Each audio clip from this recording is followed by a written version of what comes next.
নমস্কার শ্রোতা বন্ধুগণ, ভিন্ন স্বাদের গল্পের সমাহার চ্যানেলে আপনাদের সবাইকে স্বাগত জানাচ্ছি। আজ আমি লেখক নারায়ণ গঙ্গোপাধ্যায়ের লেখা একটি মজার গল্প নিয়ে আপনাদের সামনে চলে এসেছি। গল্পটির নাম হচ্ছে দাদা হওয়ার দাম। আশা করছি গল্পটি আপনাদের খুব ভালো লাগবে। যদি গল্প পাঠ ভালো লাগে তবে গল্পের শেষে একটা লাইক করে দেবেন। আমার চ্যানেলটিকে সাবস্ক্রাইব করে আমার পাশে থাকবেন। তো চলুন শুরু করা যাক আজকের মজার এবং হাসির গল্প, দাদা হওয়ার দাম। যদি কোনো অচেনা পাড়ায় কেউ হঠাৎ এসে তোমার সামনে হাত টাত কচলে দাদা টাদা বলে খুব ভক্তি করতে থাকে আর তোমাকে দুটো সিঙাড়া আর একটা ডাবের জল খাওয়াতে চায়, তাহলে তুমি কি করবে? কিছুই করবে না, শুধু প্রাণপণে ছুট লাগাবে সেখান থেকে যত জোরে পারো। কারণ দাদা হওয়ার দাম অনেক, অন্তত 12 টাকা। সেদিন একটা কাজে বেরিয়ে কাজটা সেরে বাসস্টপে এসে দাঁড়িয়ে আছি। এমন সময় হঠাৎ, আরে দাদা যে! চেয়ে দেখি এক ভদ্রলোক, বয়সে আমার চেয়ে বড়ই হবেন, মাথায় আমার চাইতেও বড় টাক, মুখে সরু গোঁফ, ছিটের হাফ শার্ট, আমার দিকে তাকিয়ে খুব মিঠে হাসছেন। দাদা হঠাৎ এ পাড়ায়? আশ্চর্য হয়ে বললাম, একটু কাজে এসেছিলাম, কিন্তু আপনাকে তো ঠিক চিনতে পারলাম না। আমাকে চেনবার কি আছে, আমি অত্যন্ত সামান্য লোক, চুনোপুঁটি। দাদাকে কেনা চেনে? বাপ রে, কত বড় লোক! বলেই ঢিপ করে আমাকে প্রণাম। আমি করেন কি বলেও সামলাতে পারলাম না। আপনাকে দেখলাম, পেন নাম করলাম, আহা, দিনটা আমার সার্থক হয়ে গেল। দাদা, আপনারাই তো দেশের গৌরব, আমাদের মাথার মণি। সত্যি কথা বলতে কি, কেমন ভ্যাবাচাকা লেগে গেল। তোমাদের জন্যে দুটো একটা গল্প আমি লিখে থাকি বটে, কিন্তু আমি যে এমন একটা ভয়ঙ্কর ব্যাপার, এত বড় দিকপাল, এ খবরটা তো আগে জানা ছিল না। বরং পত্রিকার সম্পাদকেরা প্রায় নাকটাক কুঁচকে আমাকে বলেন, কী যে আজে বাজে গপ্প লেখেন মশাই, কোনো মানে হয় না। তাই একটু ঘাবড়ে গিয়ে বললাম, বোধহয় ভুল করছেন আর কাউকে ভেবে। ভুল করব আপনাকে? হ্যাঁ, কী যে বলেন! লম্বা নাক, ওই খাড়া খাড়া কান, ওই একটা কালচে দাঁত, চাঁদি আর কপাল জুড়ে এই টাক। ভুল করব?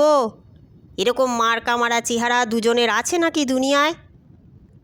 ভক্তি করেই বলেছেন লোকটি, কিন্তু খাড়া কান, কালচে দাঁত, মাথায় টাক, নিজের সম্বন্ধে এসব বর্ণনা শুনতে ভালো লাগলো না। কারই বা লাগে? আমি তাড়াতাড়ি বললাম, আচ্ছা ঠিক আছে, বড় খুশি হলাম, কিন্তু ওই যে আমার বাস আসছে, আমি যাই। সে কি কথা? ভদ্রলোক খপ করে আমার হাত চেপে ধরলেন। বাস অনেক আসবে, অনেক যাবে, কিন্তু আপনি তো আর বারবার আসবেন না আমাদের পাড়ায়, আর এলেও কোন ফাঁকে শ্যুট করে চলে যাবেন, টেরও পাবো না। আসুন আসুন, একটু বসবেন আমাদের ক্লাব ঘরে, বাচ্চাদের একটু দর্শন দেবেন। বাচ্চাদের দর্শন দেব? আমি কে?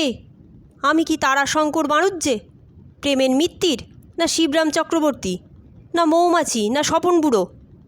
আমার লেখা বাচ্চারা কখনো পড়ে কি না তাতেই সন্দেহ আছে। তবু মনে মনে লোভ হলো। হঠাৎ খামোকা এরকম একটা খাতির পেয়ে গেলে আর কার খারাপ লাগে, তাই বলো? কিন্তু আমার খেয়াল ছিল না লোভে পাপ, এবং পাপে নিদেন পক্ষে 12 টাকা খেসারত। ছুটির দিন, খুব একটা তাড়া ছিল না বলে চলে গেলাম লোকটির সঙ্গে। কাছেই কাঁচা ড্রেনের পাশে টালির চাল দেওয়া একটা ঘর, বাইরে তোবড়ানো সাইনবোর্ডে লেখা তরুণ সভা। দাদা, ভেতরে পা দিন। আহা, আজ আমাদের ক্লাব ধন্য হলো।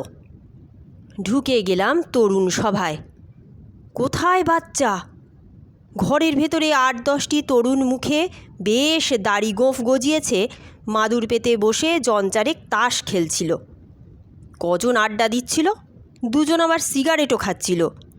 দুটো কাঁচ ভাঙা আলমারি রয়েছে, তাতে কয়েকটা থিয়েটারের নাটকও দেখতে পেলাম। ভদ্রলোক ধমক দিলেন, কাকে ধরে এনেছি দেখছিস না তোরা? এর মতো মানি লোকের সামনে সিগারেট খাচ্ছিস? ফেলে দে, বন্ধ কর তার শিগগিরি। আচ্ছা করে শেষ টান দিয়ে দুজনে সিগারেট দুটো বাইরে ফেলে দিল। বাকিরা ধীরে সুস্থে তাস গুছিয়ে তুলল, আর সবাই মিলে ড্যাব ড্যাব করে চেয়ে রইল আমার দিকে। ভদ্রলোক আবার একটা ধমক দিলেন।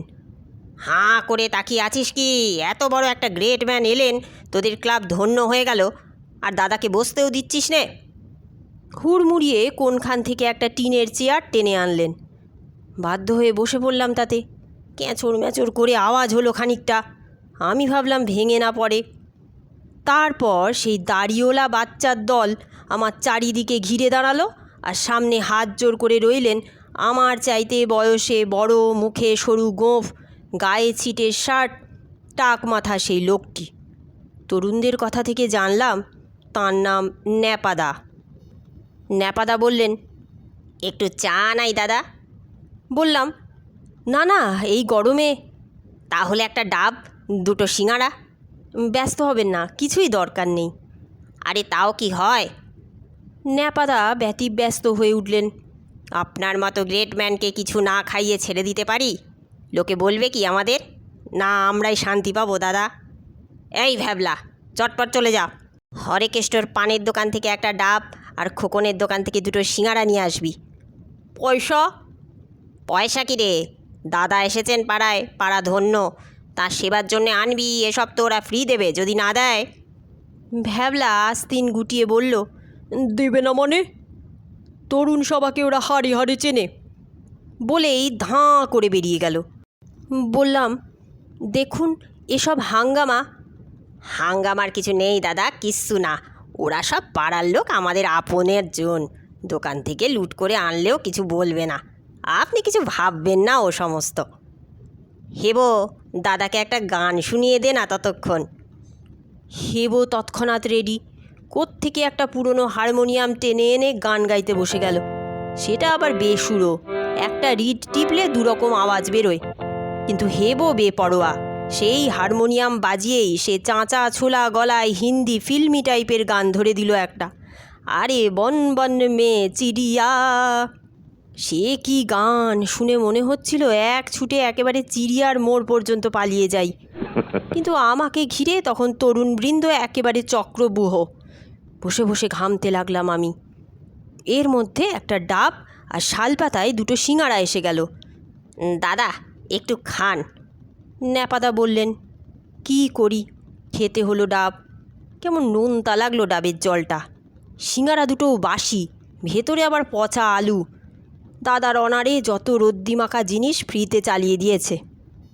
কিচ্ছু বলতে পারলাম না, তাই খেতে হলো। তারপর তড়াক করে দাঁড়িয়ে উঠে বললাম, বড় আনন্দ হলো ভাই, আজ চলি। হ্যাঁ, যাবেন বই কি, নিশ্চয়ই যাবেন। আপনাকে কি ধরে রাখতে পারি আমরা? সে পুণ্যি কি আর করেছি দাদা? ন্যাপাদা ভীষণভাবে হাত কসলাতে লাগলেন। যাবেন যদি, তাহলে যাওয়ার আগে আমাদের একটা বাণী দিয়ে যান। বাণী? হ্যাঁ, আপনার মুখের বাণী। তাই আমাদের আদর্শ হবে দাদা, হবে তরুণ সবার পথের। হেবো মনে করিয়ে দিল, পথেও। পাথেও। বলুন দাদা বলুন, সেই পাথই দিন আমাদের। তাই একটা ডাব আর দুটো সিঙাড়া খাওয়ার পরে একটুখানি পাথেও দিতে কার আর খারাপ লাগে? তাছাড়া লেখক হিসেবে আমাকে তো কেউ পাত্তাই দেয় না। বাণী দেবার এমন সুবর্ণ সুযোগ পেলে ছাড়া যায় সেটা? গলা খাঁকারি দিয়ে আমি শুরু করলাম। মনে রাখতে হবে, আমাদের হওয়া দরকার, মানে জাতির উন্নতি করতে হলে আগে চাই মনুষ্যত্ব, চাই সেবা, চাই মানে বল, মানে চাই ত্যাগ। জয় হিন্দ। চটপট ক্ল্যাপ পড়ে গেল। ন্যাপাদা বললেন, ইস দাদা, কি ফাইন বক্তৃতা দেন। হেবো, লিখে নে, এসব দামি কথা লিখে রাখতে হয়, একবার হারিয়ে গেলে আর পাওয়া যাবে না। কিন্তু বাণী হেবো লিখল না। সে ভ্যাবলা ট্যাবলার সঙ্গে কি যেন ফিসফাস করছিল, আর আড়ে আড়ে তাকাচ্ছিল আমার দিকে। ন্যাপাদা বললেন, কি আবার ফুসফাস করছিস তোরা? ভ্যাবলা বললে, না মানে দাদার কাছে একটা নিবেদন আছে, কিন্তু লজ্জা করছে। আরে দাদার কাছে আবার লজ্জা কিসের? ঘরের লোক, কি বলবি বল না, বলে ফেল।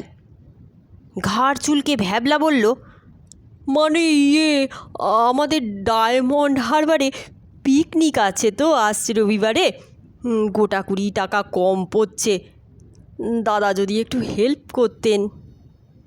শোনবা মাত্র মাথার চুল খাড়া হয়ে উঠল আমার। ন্যাপাদা বললেন, 20 টাকা? মোটে 20 টাকা? দাদা কত বিরাট লোক তা জানিস? হাত ঝাড়লেই অমন কত 20 টাকা ঝরে পড়ে। তাছাড়া আমাদের আপনার লোক কত ভালোবাসেন, আমি হলে তো 100 টাকা চাইতাম রে। 100 টাকা? ডাবের জল আর পচা আলুর সিঙাড়া আমার গলায় উঠে এলো। পালাবার রাস্তা খুঁজলাম। আমাকে ঘিরে দাড়িওয়ালা তরুণদের চক্রব্যূহ। ন্যাপাদা আবার আধ হাত দূরেই দাঁড়িয়ে। এতক্ষণে টের পেলাম লোকটি বেশ গাঁট্টা গোট্টা, আমাকে জাপটে ধরলে ছিটকে পালাতে পারবো না। গল গল করে ঘাম ঝরতে লাগলো গা দিয়ে। ঠোঁট চেপে বললাম, 12 টাকা আছে আমার কাছে। 12 টাকা? মোটে 12 টাকা? অবিশ্বাসের হাসি হাসলেন ন্যাপাদা। দাদার মতো গ্রেট ম্যান। আমি মোটেই গ্রেট ম্যান নই, নিতান্ত গরিব কেরানি। আর্তনাদ করে বললাম। বিশ্বাস না হয় পকেট সার্চ করুন, আর বোধহয় আনা কয়েক খুচরো আছে। বাসে করে বাড়ি তো ফিরতে হবে। ছি ছি দাদা, আপনাকে অবিশ্বাস! আপনার মতো মহামানবকে দিন, তাহলে এদের ভালোবেসে 12 টাকাই দিন। খুচরোটা থাক, নে রে গ্রেটম্যানের দান মাথায় তুলে নে। দাদার অনারে এই 12 টাকায় 2 ভালো খাসির মাংস হয়ে যাবে তোদের। তারপর দাদাগিরির 12 টাকা দাম দিয়ে একটু ফাঁক পেয়ে সোজা ছুটে এসেছি রাস্তায়। আর সামনে যে বাস পেয়েছি উঠে বসেছি তাতে। পটলডাঙার বদলে বাস আমাকে পাতিপুকুরে নিয়ে যায় তো যাক, না হয় 4 মাইল হেঁটেই বাড়ি ফিরব, কিন্তু তরুণ সভার ধারে কাছেও আর নয়। এবং পরে যদি রাস্তায় কোনো অচেনা লোক আমাকে দাদা বলে ফের আলাপ জমাতে আসে, তাহলে স্রেফ যে খুনোখুনি হয়ে যাবে, এ কথাটা আগেই জানিয়ে রাখলাম।